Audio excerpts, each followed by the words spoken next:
Hi guys, இன்னைக்கு நம்ம எங்கே போக போகிறோம்னா திண்டுக்கல்லே ரொம்ப புகழ்பெற்ற தாடிக்கொம்பு பெருமாள் கோயிலுக்கு தான் போக போகிறோம். வாங்க போகலாம்.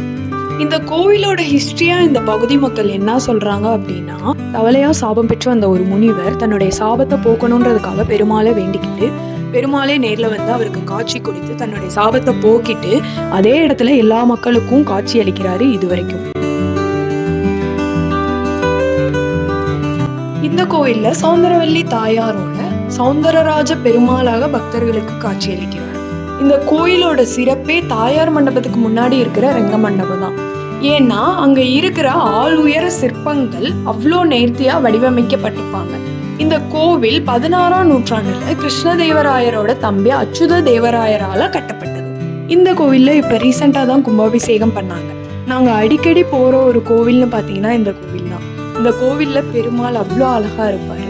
அந்த பெருமாளை பார்த்துட்டு ஒரு கொஞ்ச நேரம் உட்காந்தோன்னா மனசு அவ்வளோ நிறைவா இருக்கும்.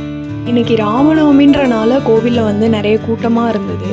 நாங்க உள்ள என்ட்ரானதும் வந்து அங்க பிரசாதம் கொடுத்துட்டு இருந்தாங்க. நாங்க சாமி கும்பிடணுன்றனால சாமியெல்லாம் கும்பிட்டுட்டு வந்து பார்த்தா அங்க பிரசாதம் ஆல்மோஸ்ட் கொடுத்து முடிச்சுட்டாங்க. ஸோ கொஞ்ச நேரம் உட்காந்து இருந்துட்டு அப்புறம் வந்து நாமம் போட்டுக்கிட்டு அப்படியே வந்தோம்.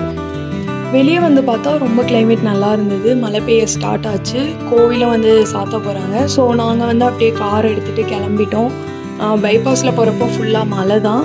திண்டுக்கல்குள்ளே என்ட்ரு ஆகுறப்போ பார்த்தா மழையே இல்லை. ஸோ அதுக்கப்புறம் அப்படியே கிளம்பி வீட்டுக்கு போயாச்சு. அதுக்கப்புறம் தான் மழை மறுபடியும் ஸ்டார்ட் ஆச்சு. நல்ல வேளை நாங்கள் வீட்டுக்கு வந்துட்டோம். ஸோ நெக்ஸ்ட் வீடியோவில் பார்ப்போம். பாய் பாய்.